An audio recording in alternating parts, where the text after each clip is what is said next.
오늘 우리는 누구나 한 번쯤 느껴봤지만 쉽게 말하지 못하는 감정에 대해 이야기합니다. 왜 나는 이렇게까지 이해받고 싶을까? 우리는 누군가가 우리의 마음을 알아주길 바랍니다. 내가 얼마나 힘들었는지, 얼마나 노력했는지, 얼마나 외로웠는지 누군가가 알아주길 기다립니다. 하지만 오늘 우리는 그 기다림의 방향을 바꿔보려 합니다. 안녕하세요. 삶을 위한 지혜의 한 페이지, 여러분과 함께 쓰는 지혜의 책. 여기는 Book of How to. 저는 진행자 제임스 킴입니다. 이 프로그램은 매일 반복되는 삶 속에서 어떻게 살아야 할까라는 질문에 작지만 분명한 해답을 찾아가는 시간입니다.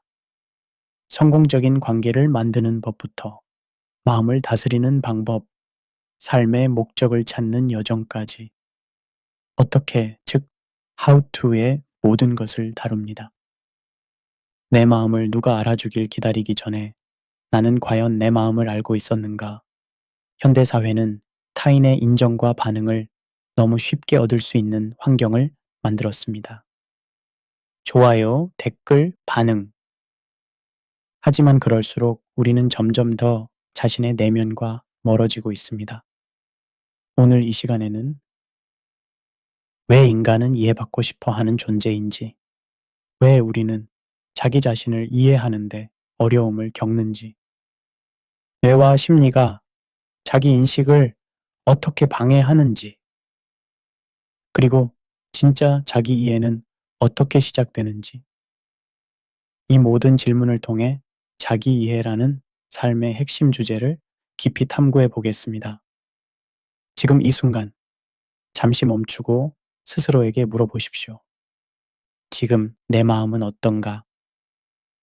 이 질문이 오늘 여정의 시작입니다.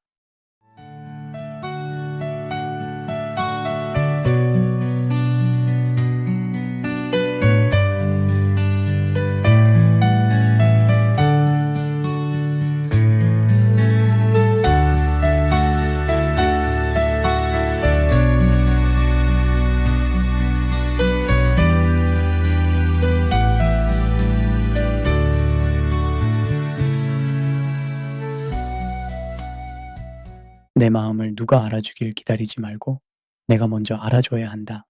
안녕하세요, 소중한 청취자 여러분. 인간은 본질적으로 이해받고 싶어 하는 존재입니다. 우리는 누군가가 우리의 깊은 내면, 우리의 생각과 감정, 우리의 꿈과 두려움을 알아주기를 갈망합니다. 하지만 이 여정에서 우리가 놓치고 있는 가장 중요한 진실이 있습니다. 바로 내 마음을 누가 알아주길 기다리지 말고 내가 먼저 알아줘야 한다는 것입니다. 인류의 역사를 통틀어 우리는 항상 타인에게 이해받고 싶어 했습니다. 이것은 단순한 욕구가 아니라 우리 존재의 깊은 부분에 뿌리를 둔 근본적인 필요입니다. 발달심리학자 존 볼비가 제안한 애착 이론에 따르면 인간은 태어날 때부터 보호자와의 안전한 연결을 형성하려는 본능을 가지고 있습니다. 이 초기 애착 관계는 우리가 세상과 상호작용하는 방식의 기초가 됩니다. 신경과학자 매튜 리버만은 그의 연구에서 사회적 연결이 인간 두뇌에서 가장 기본적인 처리 시스템 중 하나라는 것을 발견했습니다. 그의 저서 소셜 브레인에서 리버만은 우리의 두뇌가 휴식 상태에 있을 때조차 사회적 관계와 상호작용을 생각하도록 프로그래밍 되어 있다고 설명합니다. 이것은 단순한 문화적 구성물이 아니라 우리 신경 시스템에 깊이 내장된 것입니다. 실제로 UCLA에서 진행된 연구에 따르면 사회적 거부는 물리적 고통과 동일한 뇌 영역을 활성화시킵니다. 우리의 두뇌는 사회적 상처와 물리적 상처를 구별하지 않습니다. 이것이 바로 우리가 타인에게 이해받지 못할 때 실제로 아프다고 느끼는 이유입니다. 여기서 약간의 냉소적 관점을 덧붙이자면 현대사회는 이러한 본능적 욕구를 활용하여 우리를 소비주의의 끝없는 순환에 가두고 있습니다. 소셜미디어 플랫폼은 좋아요와 공유라는 형태로 사회적 승인에 일시적인 도파민 분비를 제공하면서 우리의 가장 깊은 연결 욕구를 상품화합니다. 2023년 연구에 따르면 평균적인 성인은 하루에 약 2시간 27분을 소셜미디어에 소비하며 이는 주로 우리의 사회적 인정 욕구에 의해 추진됩니다. 역사적으로 볼 때 인간 사회는 항상 공동체 내에서의 연결과 이해를 중심으로 구성되어 왔습니다.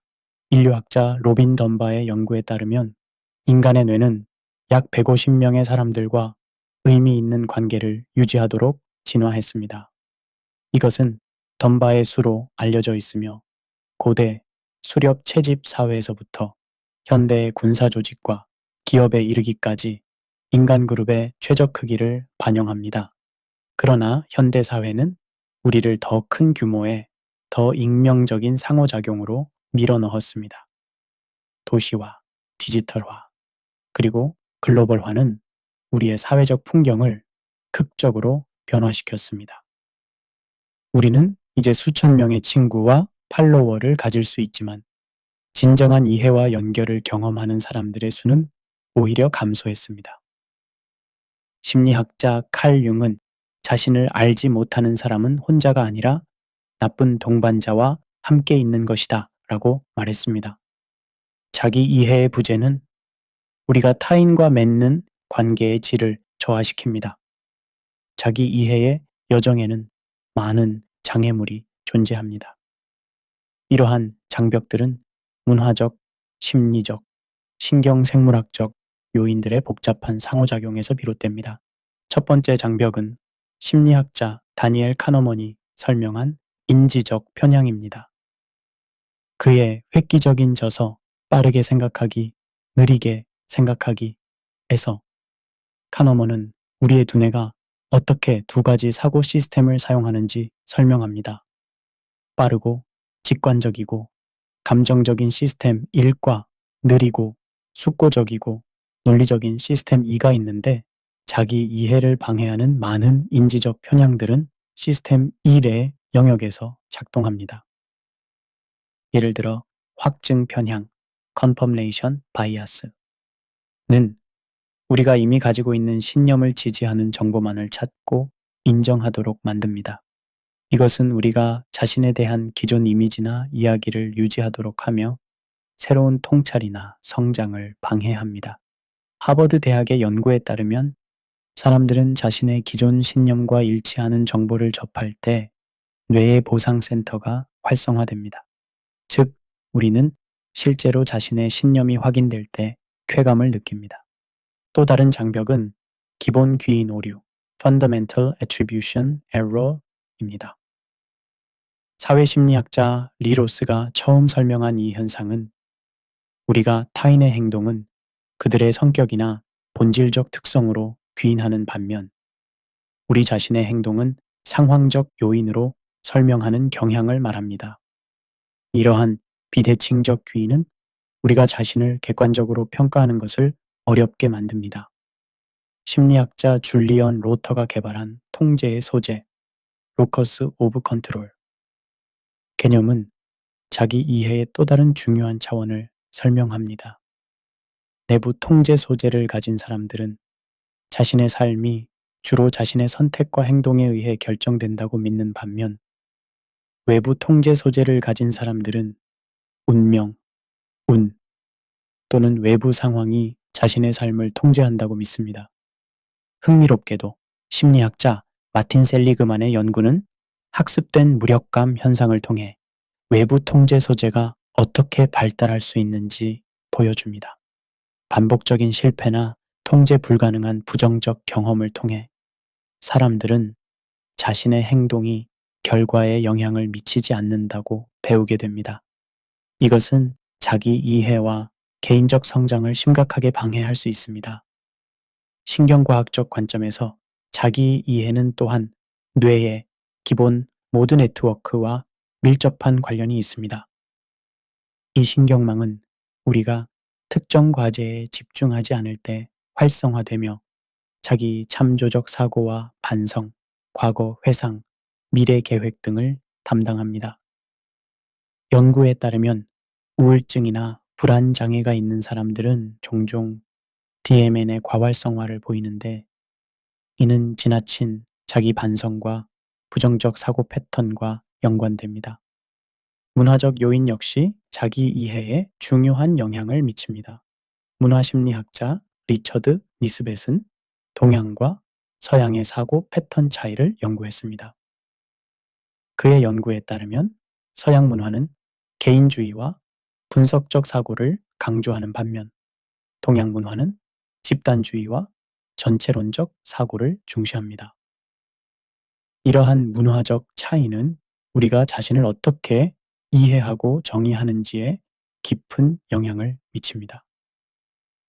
예를 들어 서양 심리학은 전통적으로 독립적 자아, 인디펜던트 셀프의 개념을 중심으로 발전해 왔습니다. 반면 동양 철학 전통에서는 상호 의존적 자아, 인터디펜던트 셀프의 개념이 더 중요시됩니다. 불교 철학에서는 무아, 노셀프 개념을 통해 고정된 자아의 환상을 초월하는 것을 궁극적인 자기 이해로 봅니다. 자기 인식은 단순한 심리적 현상이 아닙니다. 이것은 우리 뇌의 복잡한 신경 생물학적 과정에 뿌리를 두고 있습니다. 신경과학자들은 자기 인식이 어떻게 뇌에서 형성되는지 이해하기 위해 광범위한 연구를 수행해 왔습니다. 자기 인식은 주로 뇌의 전전두엽 피질, 특히 내측 전전두엽 피질과 관련이 있습니다. 이 영역은 자기 참조적 처리, 셀프 레퍼런셜 프로세싱, 즉 정보를 자신과 연관시키는 것을 담당합니다. 기능적 자기 공명 영상 연구에 따르면 사람들이 자신에 대해 생각하거나 자신의 특성이나 감정을 평가할 때 이 영역이 활성화됩니다. 또한 후대상 피질과 측두두정 접합부도 자기 인식에 중요한 역할을 합니다. 후대상 피질은 자전적 기억과 자기 평가에 관여하며, 측두두정 접합부는 마음 아이론, theory of mind, 다른 사람의 관점에서 생각하는 능력과 관련이 있습니다. 신경과학자 안토니오 다마지오는 그의 저서 데카르트의 오류에서 감정과 이성이 분리될 수 없다는 것을 보여주었습니다. 그의 연구에 따르면 뇌의 정서적 중추가 손상된 환자들은 합리적인 의사결정에 심각한 어려움을 겪습니다. 이것은 자기 인식에 중요한 함의를 가집니다. 우리의 감정을 인식하고 이해하는 것은 효과적인 자기 이해와 의사결정의 핵심 요소입니다. 신경가소성, 뇌가 경험에 따라 구조적, 기능적으로 변화하는 능력은 자기 인식 발달의 중요한 개념입니다. 캐나다 신경과학자 노먼 도이지는 그의 저서 뇌는 변한다 에서 뇌의 놀라운 적응 능력을 설명합니다. 자기 인식을 연습하는 것은 실제로 관련 뇌 회로를 강화할 수 있습니다. 명상과 마음 챙김 연습이 뇌에 미치는 영향에 대한 연구는 이러한 신경가소성의 강력한 증거를 제공합니다. 하버드 의과대학의 사라 라자르 박사의 연구에 따르면 규칙적인 명상 수행자들은 자기 인식과 관련된 뇌 영역의 피질 두께가 증가했습니다. 구체적으로 8주간의 마음 챙김 기반 스트레스 감소 프로그램 후 참가자들은 해마, 후대상 피질, 측두 두정 접합부, 그리고 손해에서 구조적 변화를 보였습니다. 자기인식의 또 다른 중요한 신경생물학적 측면은 거울 뉴런 시스템입니다. 이탈리아 파르마 대학의 자코모 리졸라티와 그의 팀이 처음 발견한 이 뉴런들은 우리가 행동을 수행할 때뿐만 아니라 다른 사람이 동일한 행동을 수행하는 것을 관찰할 때도 활성화됩니다. 이 시스템은 공감, 사회적 인지, 그리고 자기 타자 구별에 중요한 역할을 합니다. 거울 뉴런은 우리가 어떻게 타인을 통해 자신을 이해하는지 설명하는 신경생물학적 기반을 제공합니다. 심리학자 찰스 콜리가 제안한 거울 자아, Looking Glass Self 개념. 우리가 타인의 반응을 통해 자신을 이해한다는 이론과 일치합니다.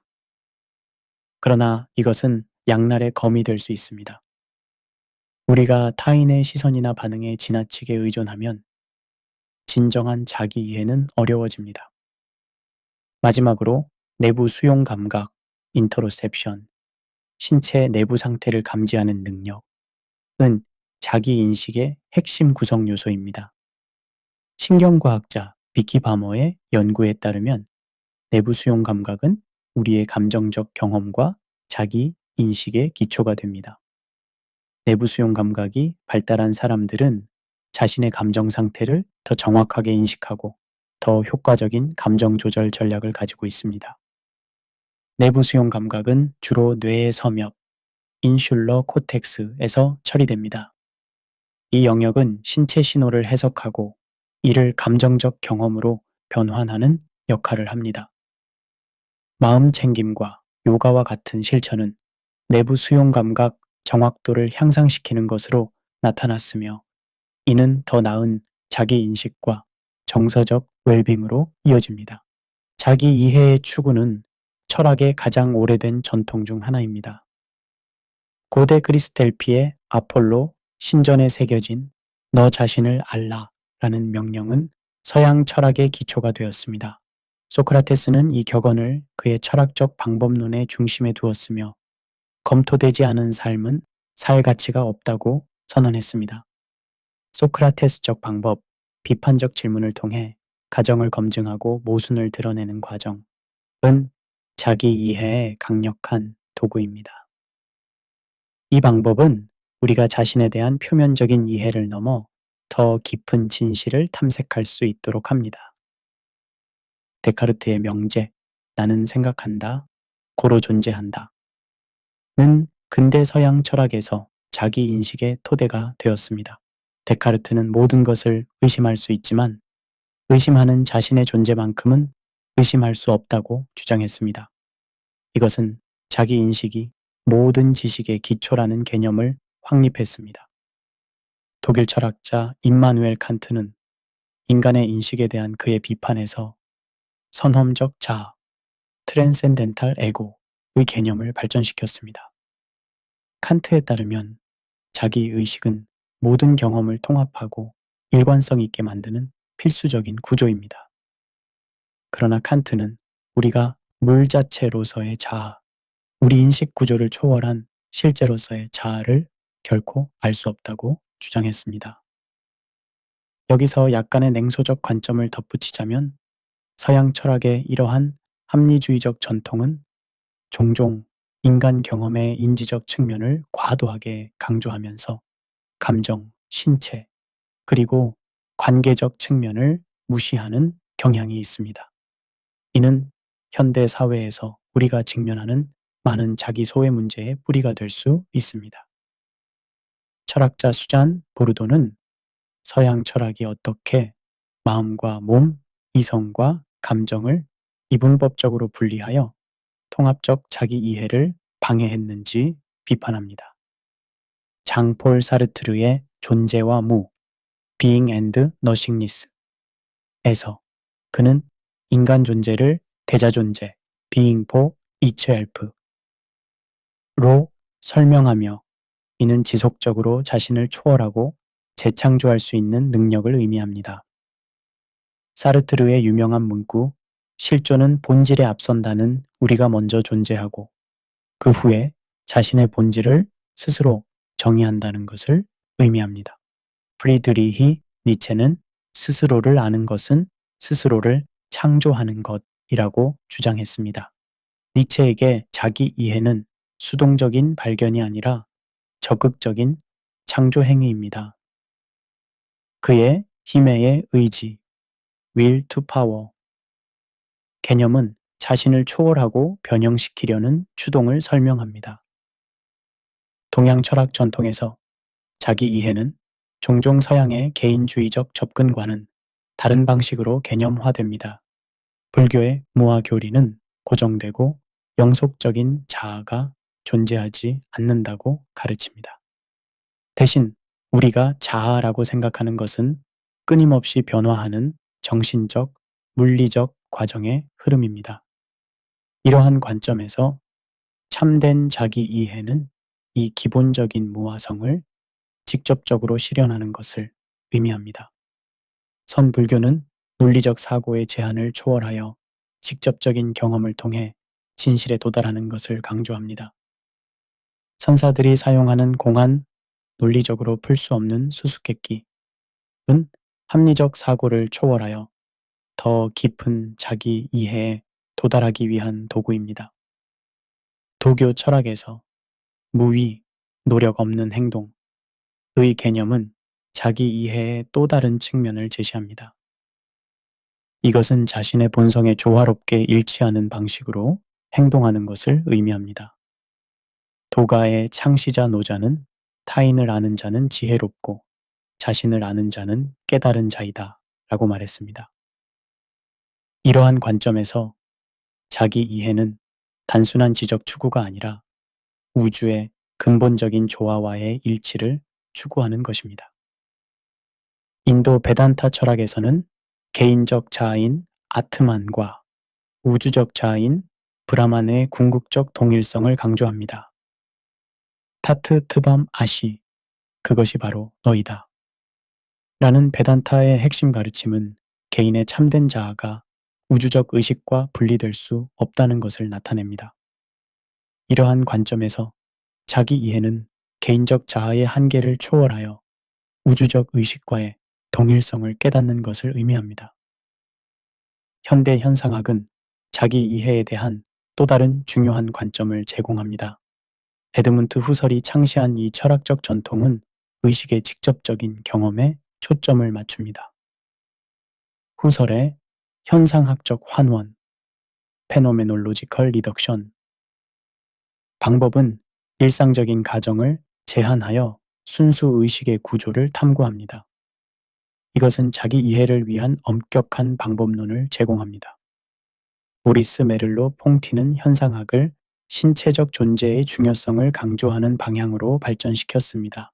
그의 지각의 현상학, 페노메놀로지 오브 퍼셉션에서 메를로 퐁티는 우리의 신체가 단순한 물리적 객체가 아니라 세계를 경험하고 이해하는 근본적인 매개체라고 주장합니다. 이러한 관점에서 자기 이해는 추상적인 정신적 과정이 아니라 체화된 경험을 통해 이루어집니다. 미국의 실용주의 철학자 윌리엄 제임스는 자아를 경험의 흐름, 스트림 오브 컨셔스니스로 이해했습니다. 제임스에게 자아는 정적인 실체가 아니라 끊임없이 변화하는 생각, 감정, 감각의 연속체입니다. 그는 나를 알고 있는 자아, 더 노우어와 알려진 자아, 더 known으로 구분했으며 이 두 측면 사이의 역동적인 상호작용이 자기 이해의 과정을 형성한다고 보았습니다. 감정적 지능은 자기 이해의 핵심 구성 요소입니다. 심리학자 피터 살로베이와 존 메이어가 1990년에 처음 제안한 이 개념은 이후 다니엘 골먼의 베스트셀러 감성지능, 이모셔널 인텔리전스를 통해 대중화되었습니다. 골먼의 정의에 따르면 감정적 지능은 자신의 감정을 인식하고 관리하며 타인의 감정을 인식하고 영향을 미치는 능력입니다. 감정적 지능의 첫 번째 구성 요소는 자기인식, 셀프 어웨어니스입니다. 이것은 자신의 감정과 그것이 자신의 생각과 행동에 미치는 영향을 정확하게 인식하는 능력을 말합니다. 예일 대학의 연구에 따르면 높은 감정적 자기인식을 가진 리더들은 더 효과적인 의사결정을 내리고 더 나은 대인관계를 형성하며 더 높은 직무 만족도를 보이는 경향이 있습니다. 감정적 자기인식은 지금 내 마음은 어떤가요? 라는 간단한 질문으로 시작됩니다. 그러나 많은 사람들이 이 기본적인 질문에 정확하게 대답하는데 어려움을 겪습니다. 감정 어휘, 이모셔널 보캐블러리의 제한은 종종 이러한 어려움의 원인이 됩니다. 연구에 따르면 평균적인 성인은 단세에서 5개의 감정 단어, 주로 행복, 슬픔, 분노, 두려움, 혐오만을 일상적으로 사용합니다. 그러나 인간은 실제로 수백 개의 미묘한 감정적 상태를 경험할 수 있습니다. 감정적 지능의 두 번째 구성 요소는 자기조절, 셀프 레귤레이션입니다. 이것은 자신의 감정을 적절하게 관리하고 표현하는 능력을 말합니다. 스탠포드 대학의 심리학자 제임스 크로스는 감정 조절 전략을 2가지 범주로 구분합니다. 선행적, 엔티시던트 포커스트, 전략과 반응적, 리스폰스 포커스트, 전략입니다. 선행적 전략은 감정이 완전히 발생하기 전에 상황을 재평가하는 것을 포함하며, 반응적 전략은 이미 발생한 감정적 반응을 조절하는 것을 포함합니다. 여기서 약간의 냉소적 관점을 덧붙이자면, 현대 기업 문화는 종종 긍정적인 마음가짐이나 회복력과 같은 용어를 사용하여 일터에서의 감정적 억압을 장려합니다. 2022년의 한 설문조사에 따르면 직장인의 78%가 동료나 상사에게 진정한 감정을 표현하는 것을 꺼린다고 응답했습니다. 이러한 감정 노동, 조직의 기대에 맞게 감정을 표현하는 과정은 장기적으로 정신 건강에 심각한 부정적 영향을 미칠 수 있습니다. 버클리 대학의 심리학자 다처 켈트너의 연구에 따르면 감정은 단순한 방해 요소가 아니라 적응적 기능을 수행합니다. 분노는 우리에게 경계의 필요성을 알려주고, 두려움은 위험을 피하도록 도우며, 슬픔은 도움과 지원을 구하도록 동기를 부여합니다. 따라서 건강한 자기조절은 감정을 억압하는 것이 아니라 그것을 인식하고 이해하며 적절하게 대응하는 것을 의미합니다. 감정적 지능의 3번째 구성 요소는 동기부여, 모티베이션입니다. 이것은 내적 동기와 열망에 따라 행동하는 능력을 말합니다. 심리학자 에드워드 대시와 리처드 라이언의 자기결정이론, 셀프 디터미네이션 티어리에 따르면 내재적 동기, 활동 자체에서 오는 만족은 외재적 동기, 외부 보상이나 압력, 보다 더 지속 가능하고 만족스러운 경험을 제공합니다. 자기 이해는 우리의 진정한 내적 동기를 식별하는 데 필수적입니다. 많은 사람들이 자신이 진정으로 원하는 것이 아니라 부모, 사회 또는 미디어가 가치 있다고 말하는 것을 추구합니다. 하버드 대학의 심리학자 댄 길버트의 연구에 따르면 사람들은 종종 자신이 무엇을 원하는지, 그리고 무엇이 자신을 행복하게 할지 정확하게 예측하지 못합니다. 이것은 감정적 예측 오류라고 알려져 있습니다. 감정적 지능의 4번째와 5번째 구성 요소는 공감과 사회적 기술입니다. 이것들은 자기 이해의 사회적 차원을 나타냅니다. 심리학자 마틴 호프만의 연구에 따르면 자기 인식과 공감 능력 사이에는 강한 상관관계가 있습니다. 자신의 감정을 인식하고 이해하는 능력이 높을수록 타인의 감정적 경험을 더 정확하게 인식하고 공감할 수 있습니다.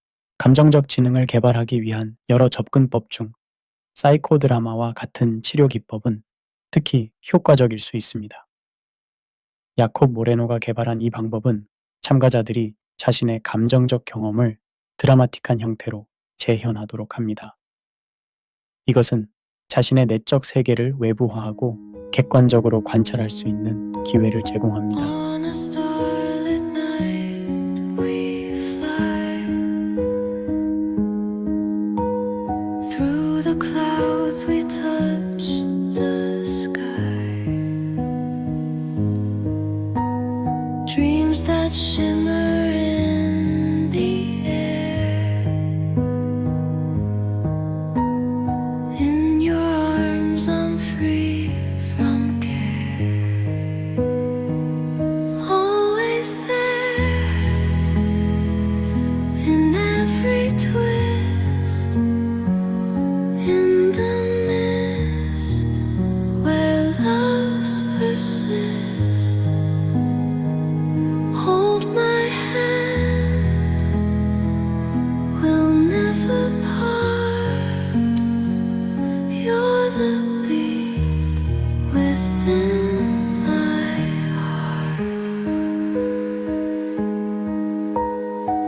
whispered secrets soft and low.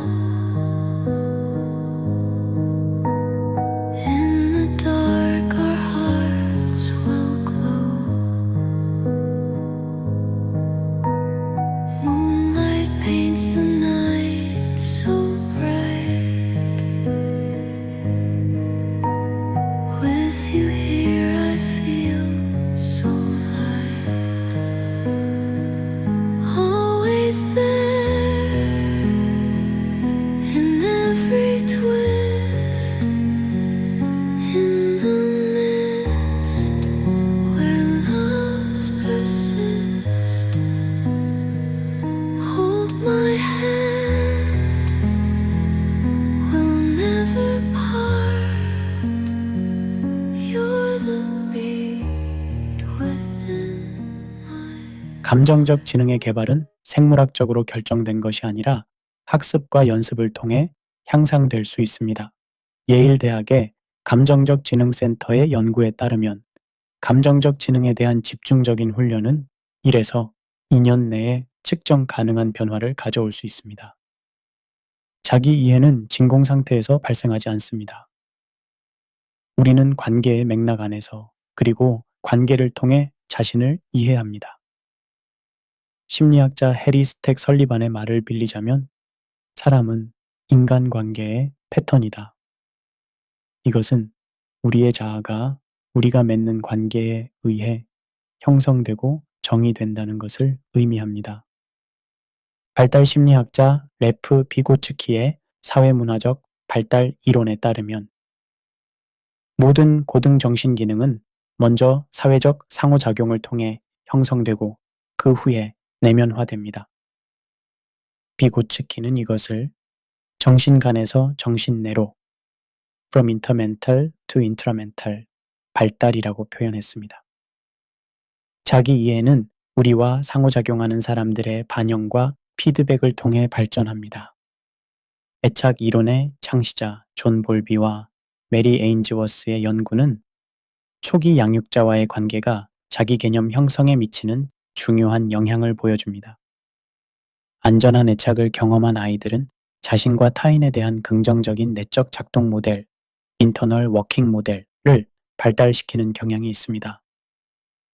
반면 불안정한 애착 패턴은 자기 불확실성과 관계 어려움으로 이어질 수 있습니다.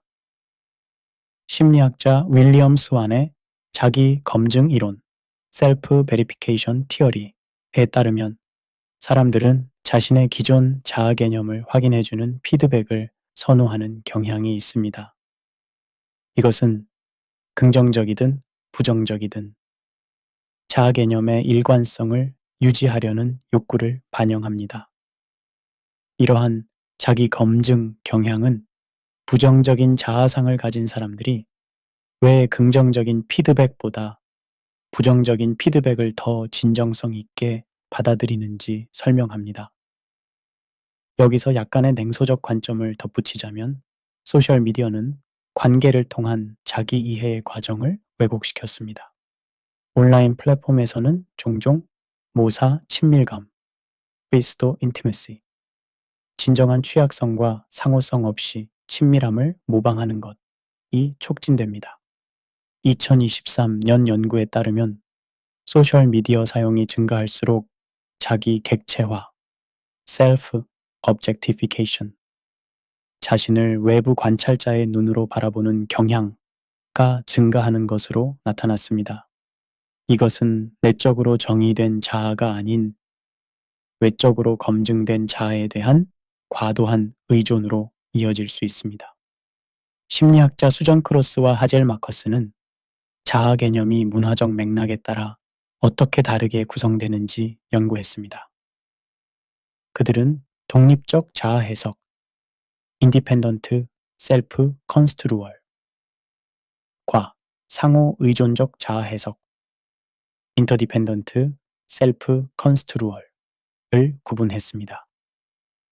독립적 자아 해석은 개인의 독특한 특성과 목표를 강조하는 반면 상호 의존적 자아 해석은 사회적 관계와 집단 내 역할을 강조합니다.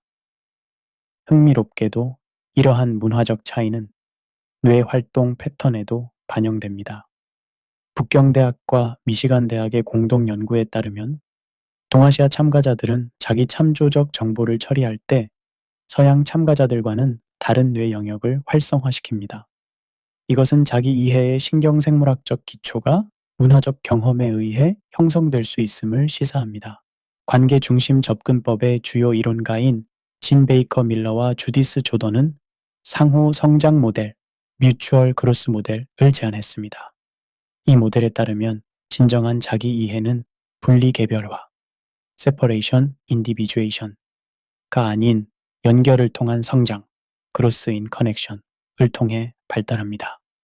이것은 건강한 관계가 자율성과 연결성 모두를 촉진한다는 것을 의미합니다. 대인관계 신경생물학, 인터퍼스널 뉴로바이올로지의 창시자 데니얼 시겔은 인터페이스 개념을 발전시켰습니다.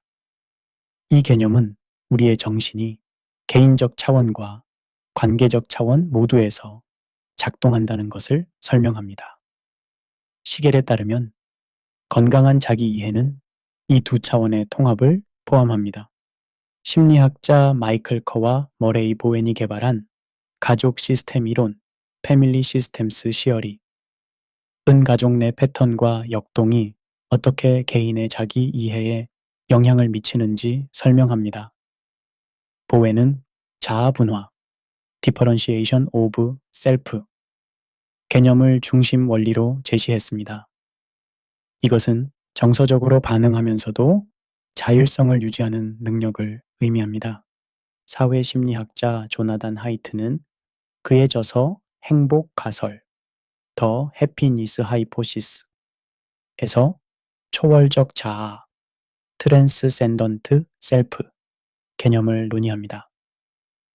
하이트에 따르면 우리는 자신을 더 큰 무언가의 일부로 경험할 때 그것이 커뮤니티, 자연 또는 영적 영역이든 더 깊은 자기 이해와 만족감에 도달할 수 있습니다. 자기 이해는 추상적인 철학적 추구만이 아닙니다. 이것은 구체적인 실천과 도구를 통해 발전될 수 있는 기술입니다. 다양한 전통과 분야에서 발전된 이러한 실천적 도구들은 자기 이해의 여정을 지원합니다. 자기 이해의 여정에는 많은 장애물이 존재합니다.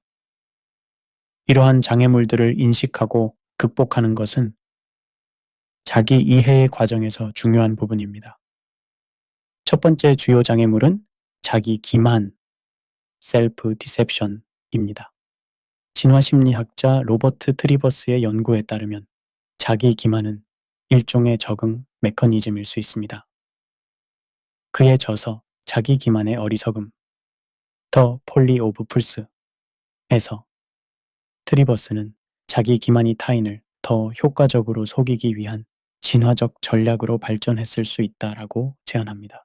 자신의 거짓말을 스스로 믿는 사람은 더 설득력 있게 거짓말을 할 수 있기 때문입니다. 철학자 장폴 사르트르는 이러한 현상을 악한 믿음, bad faith라고 불렀습니다. 사르트르에게 악한 믿음은 우리가 우리의 자유와 책임을 부인하는 방식입니다. 우리는 종종 우리의 상황, 본성 또는 과거에 의해 결정되었다고 주장함으로써 우리의 선택권을 부인합니다. 자기 이해의 또 다른 장애물은 심리적 방어 기제, Psychological Defense Mechanisms입니다. 지그문트 프로이트의 딸인 안나 프로이트가 체계화한 이러한 방어 기제는 불안과 심리적 고통으로부터 자아를 보호하는 역할을 합니다.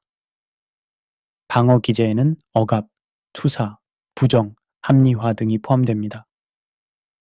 이러한 방어 기제들은 단기적으로는 보호적 기능을 수행하지만 장기적으로는 자기 이해를 저해할 수 있습니다. 예를 들어 억압은 고통스러운 생각과 감정을 의식에서 차단함으로써 즉각적인 불안을 감소시키지만 이러한 억압된 내용은 종종 다른 방식으로 예를 들어 꿈, 실수 또는 신체 증상을 통해 표현됩니다. 확증 편향, confirmation bias는 자기 이해를 방해하는 또 다른 강력한 인지적 장애물입니다. 이것은 우리가 이미 가지고 있는 신념과 일치하는 정보를 선택적으로 찾고 수용하는 경향을 말합니다. 심리학자 레이몬드 니컬슨에 따르면 확증 편향은 가장 강력하고 보편적인 인지 편향 중 하나입니다. 심리학자 캐럴 드웨기의 연구는 자기 이해에 대한 또 다른 장애물을 밝혀냈습니다.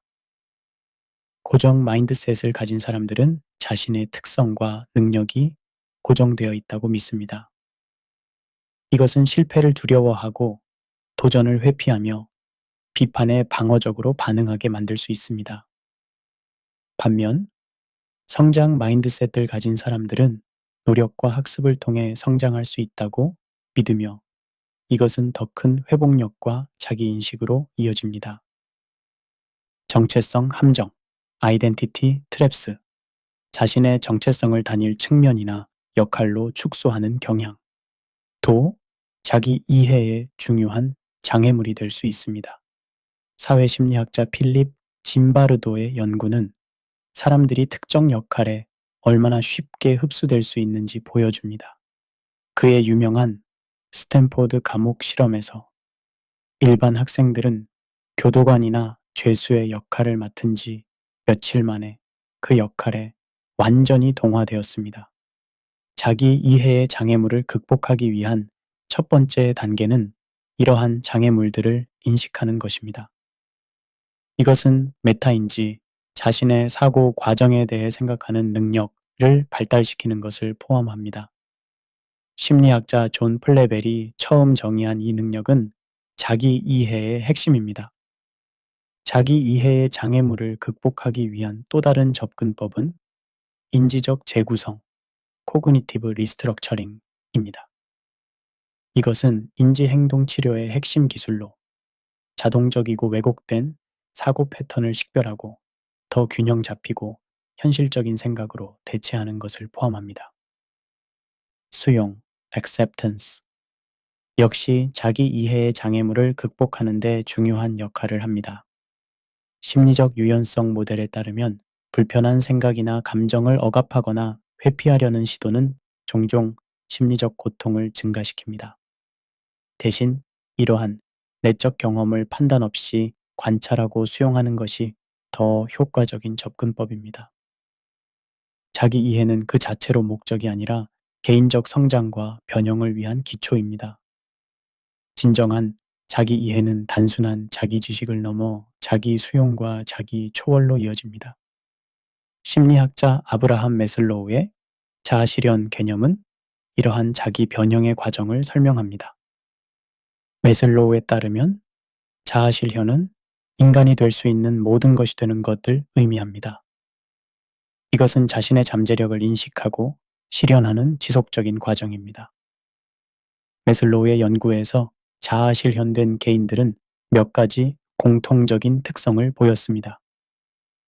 현실에 대한 정확한 인식, 자신과 타인에 대한 수용, 문제 중심적 접근, 독립성과 자율성, 지속적인 신선한 감상 능력, 깊은 대인관계, 강한 윤리적 직관, 창의성, 그리고 정상적 상식에 대한 저항입니다.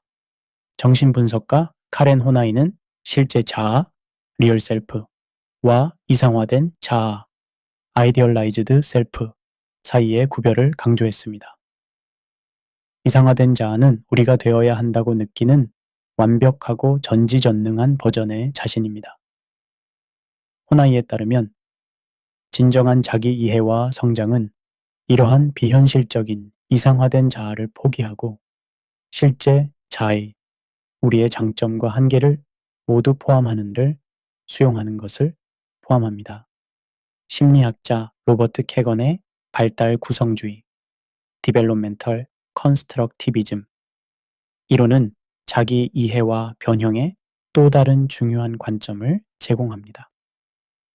캐건은 자아 발달이 점진적으로 더 복잡한 의미 만들기 체계를 통해 진행된다고 제안합니다.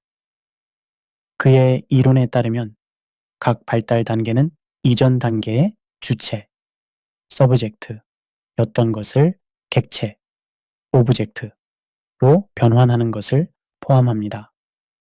즉, 우리가 이전에 있었던 것은 이제 우리가 가지고 있는 것이 됩니다.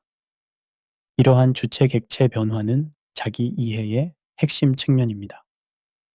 이것은 자신의 사고, 감정, 그리고 신념 체계로부터 한 걸음 물러나 그것들을 객관적으로 관찰할 수 있는 능력을 발달시키는 것을 의미합니다.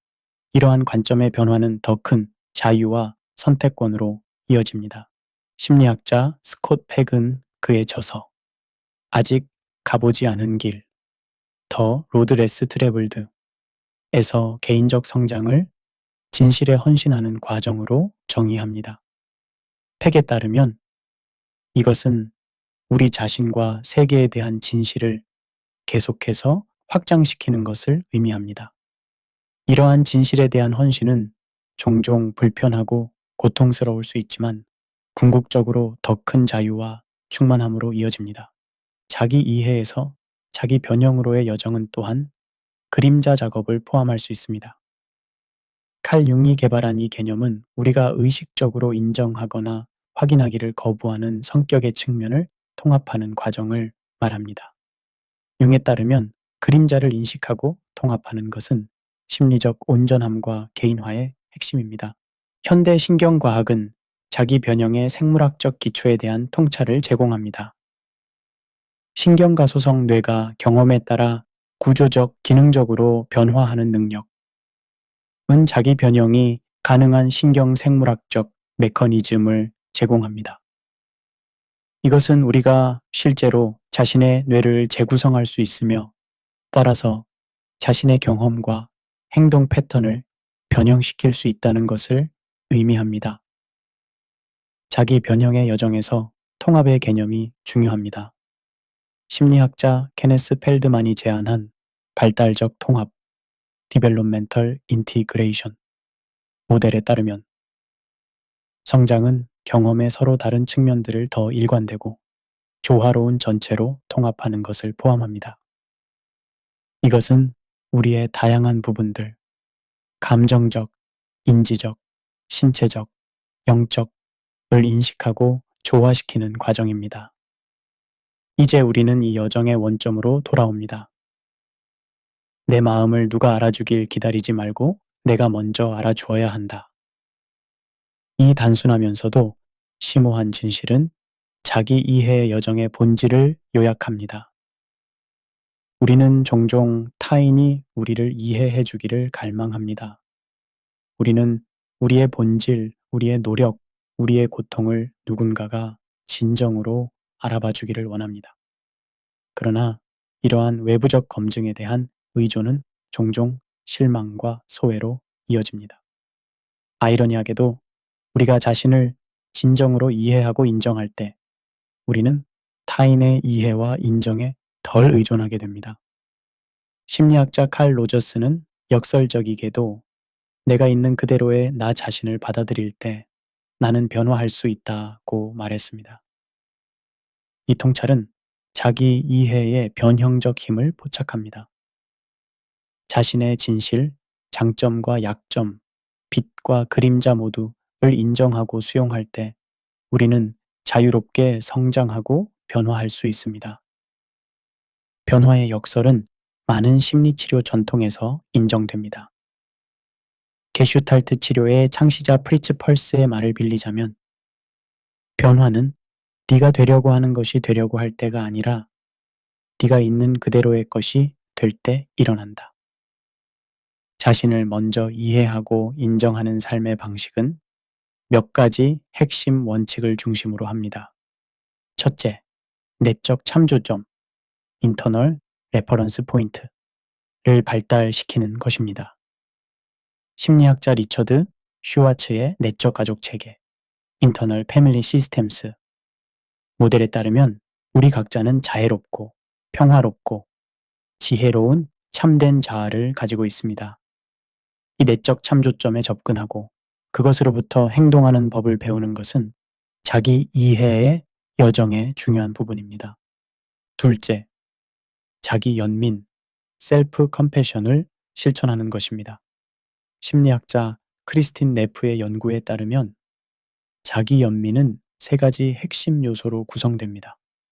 자기 친절 대비 자기 판단, 공통된 인간성 대비 고립, 그리고 마음 챙김 대비 과도한 동일시. 자기 연민은 자존감보다 더 안정적이고 회복력 있는 자기 관계의 기초를 제공합니다. 셋째, 진정성, 오서티니티를 발달시키는 것입니다. 심리학자 마이클 커니스와 브라이언 골드먼은 진정성을 자신의 내적 생각, 감정, 욕구, 선호 또는 신념에 따라 방해받지 않고 작동하는 것으로 정의합니다. 진정성은 외부 기대나 내면화된 사회적 압력이 아닌 자신의 내적 진실에 따라 살아가는 것을 의미합니다. 이 여정은 지금 내 마음은 어떤가요? 라는 단순한 질문으로 시작합니다. 이 질문은 자기 이해의 모든 여정의 시작점입니다. 이것은 우리가 끊임없이 흘러가는 생각, 감정, 감각의 물결 속에서 잠시 멈춰 서서 우리의 내적 경험에 주의를 기울이도록 초대합니다. 신경과학자 다니엘 시겔은 이름을 붙이면 길들일 수 있다. Name is to tame is 라는 원칙을 제안합니다. 우리의 감정 상태를 인식하고 이름 붙이는 단순한 행위는 그것을 조절하는 데 도움이 될 수 있습니다. 진정한 자기 이해와 수용은 이것도 지나가리라. This too shall pass 라는 고대의 지혜를 반영합니다. 우리의 생각, 감정, 상황이 영원하지 않다는 것을 인식할 때 우리는 그것들에 덜 사로잡히게 됩니다. 이것은 불교의 무상 개념과 일치합니다. 모든 현상은 일시적이고 끊임없이 변화하고 있다는 인식. 심리학자 스티븐 헤이스는 자신을 생각으로부터 분리하는 법을 배우는 것은 심리적 자유의 핵심이라고 말합니다. 이것은 우리가 우리의 생각과 감정을 관찰할 수 있는 관점을 발달시킬 때 그것들에 의해 정의되거나 통제되지 않을 수 있다는 것을 의미합니다. 궁극적으로 자신을 먼저 알아주는 삶의 방식은 내적 자유로 이어집니다. 이것은 외부 상황이나 다른 사람의 인정에 의존하지 않는 자유입니다. 이것은 자신의 경험을 충실하게 인정하고 자신의 진실을 표현하며 가장 깊은 가치에 따라 살아갈 수 있는 자유입니다. 자기 이해의 여정은 결코 완전히 끝나지 않습니다. 이것은 우리가 계속해서 탐험하고 발견하고 통합하는 평생의 과정입니다. 그러나 이 여정의 각 단계는 더 큰 자유, 진정성, 그리고 충만함으로 이어집니다. 내 마음을 누가 알아주길 기다리지 말고 내가 먼저 알아줘야 한다. 는 원칙은 이 여정의 본질을 포착합니다. 우리가 자신을 이해하고 수용하고 연민을 가질 때 우리는 타인과 더 깊고 진정한 관계를 형성할 수 있습니다. 우리는 세상에서 우리의 고유한 역할을 더 명확하게 볼 수 있습니다. 그리고 우리는 우리의 잠재력을 더 완전히 실현할 수 있습니다. 성경에서는 내 마음을 지키라. 생명의 근원이 이에서 남이니라. 라고 잠언 4장 23절에서 가르칩니다. 이 고대의 지혜는 자기 이해의 중요성을 강조합니다. 우리의 마음, 우리의 내적 생활, 우리의 생각, 감정, 욕망을 아는 것은 충만한 삶을 위한 기초입니다.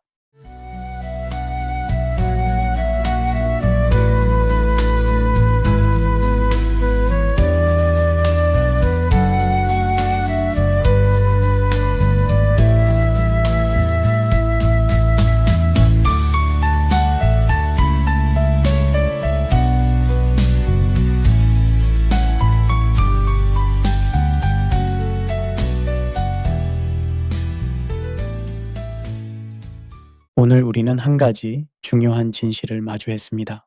우리는 타인에게 이해받기를 원하면서도 정작 자신을 이해하려는 노력은 뒤로 미루고 있었다는 사실입니다. 우리는 말합니다. 누군가 나를 좀 알아줬으면 좋겠다. 하지만 그 전에 우리는 스스로에게 물어야 합니다. 나는 나를 알고 있는가? 자기 이해는 하루아침에 완성되는 것이 아닙니다. 그것은 끊임없이 자신을 바라보고 감정을 인정하고 있는 그대로를 받아들이는 과정입니다. 심리학은 말합니다. 자기 인식이 높을수록 삶의 만족도와 관계의 질이 높아진다고. 신경과학은 말합니다. 자신을 이해하는 과정 자체가 뇌를 변화시킨다고. 그리고 성경은 이렇게 말합니다. 모든 지킬 만한 것 중에 내 마음을 지키라. 생명의 근원이 이에서 남이니라. 자신의 마음을 안다는 것은 단순한 감정 관리가 아니라 삶의 방향을 결정하는 핵심입니다. 이제 더 이상 누군가가 알아주기를 기다리기만 하지 마십시오. 먼저 자신을 알아주십시오. 그 순간부터 삶은 달라지기 시작합니다. Book of How To는 여러분의 하루에 지혜의 한 줄기를 더해드리고자 매일 새로운 질문과 해답을 찾아 나아갑니다. 이 프로그램은 알파와 오메가 선교재단의 후원으로 함께합니다. 더 많은 내용이나 지난 라디오 방송을 다시 듣기 원하시는 분은 유튜브에서 Book of How to 제임스 킴을 검색하시면 됩니다. 이해받는 삶은 기다림에서 시작되는 것이 아니라 자기 이해에서 시작됩니다. 오늘도 자신의 마음을 먼저 알아주는 지혜로운 하루 되시길 바랍니다. 감사합니다.